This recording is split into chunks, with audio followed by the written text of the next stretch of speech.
Hello all, welcome to తవ్యూ సారీ బూజ్ బస్. వీళ్ళ వీడియోలు రోజు చూస్తాను కాబట్టి మైండ్కి ఎక్కేసింది. ఓకే అప్పుడప్పుడు ఇలాంటి మిస్టేక్స్ జరుగుతుంటాయి, బొచ్చులది, ఎందుకంటే మనం మనుషులం కాబట్టి. సర్లే కానీ లాస్ట్ 10 days నుంచి అసలు యాక్టివ్గానే లేను కదా, కానీ అదే టైంలో బజ్జులు అప్డేట్లు అన్నీ వచ్చేసి వచ్చినాయి. వాటన్నిటి మీద ఒకసారి లుక్ వేసి బ్రీఫ్గా కవర్ చేద్దాం, ఓకేనా?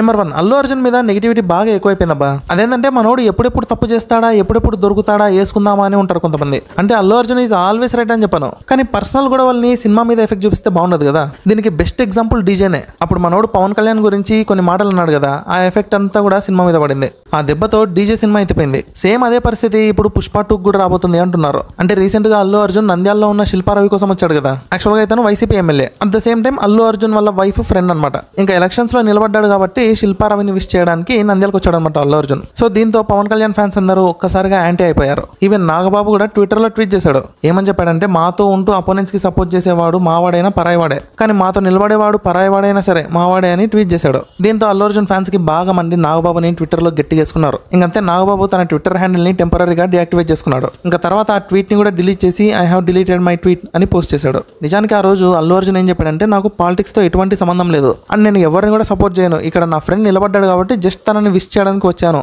అంతేగాని ఇంకేం లేదు అని చెప్పాడు. సో అప్పుడు డీజేకి పట్టిన కథే ఇప్పుడు పుష్ప 2 కూడా పడుతుందని చెప్పి చాలా మంది అయితే భయపడుతున్నారు. చెప్పాలంటే అంత ఆలోచించాల్సిన అవసరం లేదు, ఎందుకంటే ఇది ఒక పాన్ ఇండియా మూవీ, అందులోనూ మోస్ట్ యాంటిసిపేటెడ్. నార్త్ లో కూడా ఫ్యాన్స్ ఎక్కువ ఉన్నారు. సో కంటెంట్ బాగుంటే బ్లాక్ బస్టర్ అంతే. సర్లే అని అల్లు అర్జున్ అలా చేయడం కరెక్టా కదా, కమెంట్ చేయండి. Number 2, Baahubali crown of blood. తెలిసిందే కదా బా, ఇది ఒక యానిమేటెడ్ సిరీస్. నిన్న May 17th 2 episodes అయితే వచ్చాయి. 2 కూడా బాగున్నాయి. యాక్చువల్ గా బాహుబలి 1-2 parts ఉన్నాయి కదా, వీటికి సంబంధించిన స్టోరీనే ఇది కూడా. మెయిన్ గా ఈ సిరీస్ అంతా జరిగేది కూడా అమరేందర్ బాహుబలి ఉన్నాడు కదా, ఆ టైంలో అనమాట.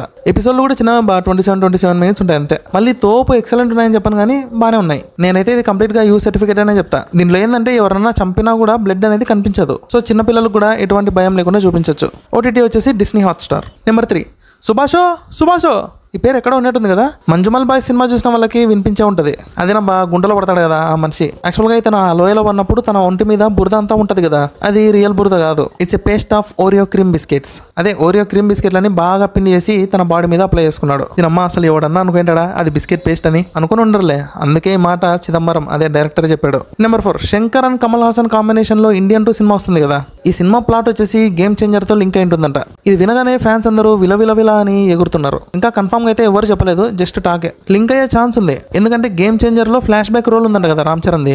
ఆ రోల్ లో మనోడు ఒక పొలిటీషియన్ గా కనిపిస్తున్నాడని చెప్పారు. సో ఆ టైంలో ఏమన్నా రామ్ చరణ్ కమల్ హాసన్ వీళ్ళిద్దరు కలిసి టీ తాగే ఛాన్స్ కూడా ఉండొచ్చు. నేనైతే ఇలా అనుకుంటున్నా, థాట్స్ ఫ్రీ కదబ్బా, అందుకే మీరు కూడా మీకు ఇష్టం వచ్చినట్టు అనుకోండి. Number 5, squid game. కరోనా టైంలో అయితే ఇది ఒక్క ఆట ఆడిచ్చింది. ఇలా దిద్దామని చెప్పి ఆ డైరెక్టర్కి ఎలా థాట్ వచ్చిందో కానీ మెచ్చుకోవచ్చబ్బా. ఈ సిరీస్ లో హైలైట్ ఏంటంటే ఆ లాస్ట్ లో ఆ ట్విస్ట్ ఉంటుంది చూడు, అదే ఆ తాతది. దీని అమ్మ మైండ్ పోయింది. ఎలా అనిపించిందంటే పక్క నుండి ప్రతి ఒక్కరిని చంపేసిన వదరా అనిపించింది. ఓకే మ్యాటర్ ఏంటంటే సీజన్ 2 రాబోతుందబ్బా December లో. ఈసారి ఎలాంటి గేమ్స్ పెడతారో ఏందో మరి. సేమ్ ఫస్ట్ పార్ట్ లాగే పెట్టారనుకోండి, ఎత్తిపోతుంది. సో దీనిలో కొంచెం ఏదైనా డిఫరెంట్ గా ప్లాన్ చేసిండే మేలు. సో రొటీన్ గా ఓడిపోయిన వాళ్ళని కాకుండా గెలిచిన వాళ్ళని చంపాలా, అండ్ ఇలాంటి రూల్స్ ఉండకూడదు. అదే గేమ్ లో ఒక అప్డేట్ అనమాట. మీరు కూడా కమెంట్ చేయండి, ఈ సినిమా ఎలా ఉంటే బాగుంటుంది, ఏ గేమ్స్ పెడితే బాగుంటుంది అని. నెంబర్ 6, ఈషారబ్బా చాలా ఫీల్ అవుతుందటబ్బా. అంటే అర్థం చేసుకోవాలి కదా, తను చేసిన ప్రతి మెసేజ్కి నేను రిప్లై ఇవ్వాలంటే ఎలా? 20-30 గర్ల్స్తో చాట్ చేస్తూ ఉంటా, లైన్లో ఉండాలి, వెయిట్ చేయాలి, అంతేగాని ఇలా పబ్లిక్గా చెప్తే బాగుంటుందా? ఈ విధంగా పగటి కళలు ఎక్కువ అయిపోయినాయి అబ్బా, నాకు ఏం చేయాలో అర్థం కావట్లేదు. మొన్నైతే శృతి హాసన్ నాకు ప్రపోజ్ చేసినట్టు కళ వచ్చింది. మీ దగ్గర ఏదైనా సొల్యూషన్ ఉంటే చెప్పండి. సర్లే అని మ్యాటర్ ఏంటంటే అరవింద సమేతలో ఈ షరబ్బా రోల్ ఉంది కదా, ఈ రోల్ చేసినందుకు ఈమె అస్సలు సాటిస్ఫై అవ్వలేదంట. ఏం చెప్తుందంటే, ఈమెకు సంబంధించిన సీన్లు సినిమాలో చాలా ఉన్నాయంట, కానీ వాటన్నిటిని ట్రిమ్ చేసి పారేశారు. సో అందుకే నేను ఇలా బాధపడుతున్నాను. అట్ ద సేమ్ టైం హ్యాపీగా కూడా ఫీల్ అవుతున్నాను, ఎందుకంటే జూనియర్ ఎన్టీఆర్ అని త్రివిక్రమ్తో కలిసి పనిచేశాను కాబట్టి అని ఈ షరబ్బా గారు చెప్పారనమాట. ఈమె ఒపీనియన్ ఏమో కానీ నా ఒపీనియన్ అయితే ఈమెకి చాలా న్యాయం చేశాడు బా త్రివిక్రమ్ అయితే.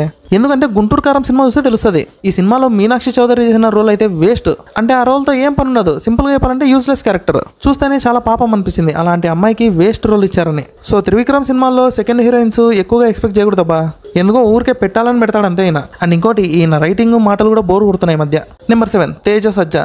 ఈ నేమ్ ఈ మధ్య చాలా పాపులర్ అయిపోయింది. అంటే మనోడు కంటెంట్ ఉన్న సినిమాలు తీశాడు, హిట్లు కొట్టాడు. మెయిన్ ప్లస్ పాయింట్ ఏంటంటే హనుమానే ఎక్కడికో పోయినాడు. ఈ సినిమా తర్వాత మనోడికి ఫుల్ ఆఫర్ల మీద ఆఫర్లు వస్తున్నాయంట. అంతేకాదు తన యాక్టింగ్ తో చాలా మంది డైరెక్టర్స్ ని ఇంప్రెస్ చేశాడని టాక్. హైలైట్ ఏంటంటే మనోడితో పూరి జగన్నాథ్ కూడా ఒక సినిమా తీస్తున్నాడు. బ్రో ఒక చిన్న రిక్వెస్ట్ బ్రో, ఎంత పెద్ద డైరెక్టర్ అయినా సరే స్టోరీ కంటెంట్ నచ్చితేనే యాక్సెప్ట్ చేయి, అంతేగాని డైరెక్టర్ పెద్దోడు కదా అని చెప్పి తీసినాం అనుకో బొక్క బుర్రలో పడతావు. మరి డార్లింగ్ షూటింగ్ కంప్లీట్ అయిపోయిందబ్బా. మళ్ళీ డార్లింగ్ సినిమా అనుకున్నారు. మన డార్లింగ్ ప్రభాస్ కన్నప్పలో చేస్తున్నాడు కదా, అదే మన విష్ణు అన్నతో. ఆ సినిమాలో ప్రభాస్ షూటింగ్ అయితే అయిపోయిందనమాట. ఎంతైనా డార్లింగ్ గ్రేట్ కదా. ఈ కాలంలో ఎవరన్నా సెలబ్రిటీ తన వాయిస్ ని యూజ్ చేసుకోవడానికి కోట్లు అడుగుతున్నారు, కానీ డార్లింగ్ మాత్రం ఫ్రీగా చేసి పెట్టాడు. సో అందుకే కన్నప్ప సినిమా హిట్ అయితే బాగుండు అనిపిస్తుంది నాకైతే. నాకు తెలిసి ప్రభాస్ ఫ్యాన్స్ అందరూ కూడా దీనికి సపోర్ట్ చేస్తారని అనుకుంటున్నా. నెంబర్ 9 రామ్ పూరి జగన్నాథ్ కాంబినేషన్ లో రాబోతున్న డబల్ స్మార్ట్ టీజర్ అయితే బానే ఉంది అని క్లియర్ గా తెలుస్తుంది ఇది ముందు పార్ట్ కి కంటిన్యూ అని. కానీ ఏ విధంగా కంటిన్యూ చేస్తారో అనేది చూడాలి. నిజానికి ఫస్ట్ పార్ట్ హిట్ అవ్వడానికి 2 రీజన్స్. మెయిన్ గా రామ్ క్యారెక్టర్ అండ్ సెకండ్ వచ్చేసి మూవీ కంటెంటే. అదే కొంచెం ఎక్స్పెరిమెంటల్ మూవీ కదా, సో మంచి కంటెంట్ అనే చెప్పొచ్చు. అండ్ ఇంకోటి ఈ సినిమాకి మెయిన్ అడ్వాంటేజ్ ఏంటంటే సంజయ్ దత్. అంటే పాన్ ఇండియా మూవీ కాబట్టి ఆ మాత్రం ఉండాలే. నెంబర్ 10 జస్ట్ టాలీవుడ్ బాలీవుడ్నే కాదు వరల్డ్ ని మొత్తం షేక్ చేసిన డైరెక్టర్ రాజమౌళి. ఈయన సినిమా వస్తుందంటే చాలు ఏరుగుతున్నాడు కూడా మధ్యలో ఆపేసి కౌంటర్లో నిలబడతాడు. మ్యాటర్ ఏంటంటే మహేష్ బాబుతో ఫారెస్ట్ అడ్వెంచర్ మూవీ తీస్తున్నాడు కదా. మూవీ టీం వాళ్ళు ఒక రోల్ కోసం పృథ్వీరాజ్ సుకుమార్ ని అప్రోచ్ అయ్యారని గట్టిగా టాక్ అయితే వచ్చిందబ్బా. ఒకవేళ ఇది నిజమే అయితే విలన్ రోల్ కాకుండా ఏదన్నా సపోర్టింగ్ రోల్ అయితే బాగుంటది. మీకేమనిపిస్తుందో కమెంట్ చేయండి. నెంబర్ 11 మనోజ్ పై గుర్తున్నాడా? అదేనబ్బా ఫ్యామిలీ మ్యాన్ సిరీస్ ఉంది కదా, దాంట్లో హీరో. అదేంటంటే బాంబే ఇండస్ట్రీని ఏ నార్త్ ఇండియన్ డైరెక్టర్ మార్చలేదు, కానీ ఒక్క హైదరాబాద్ పర్సన్ వచ్చేసి కంప్లీట్ గా మార్చేసాడు అని చెప్పాడు. ఆయన ఎవరో కాదు, రామ్ గోపాల్ వర్మ అని చెప్పాడు. ఇదైతే ఒప్పుకోవచ్చులే, ఒకప్పుడు రామ్ గోపాల్ వర్మ వేరు, ఇప్పుడు వేరు. సరేలే కానీ రామ్ గోపాల్ వర్మ సినిమాల్లో మీకే సినిమా ఇష్టమో కమెంట్ చేయండి. అంతేనండి, that's all for today. Video నచ్చితే ఖచ్చితంగా లైక్ చేయండి, షేర్ చేయండి, అండ్ వీలైతే సబ్స్క్రైబ్ కూడా చేయండి. ఉంటా మరి, టాటా బాబాయ్, హ్యావ్ ఎ గుడ్ డే.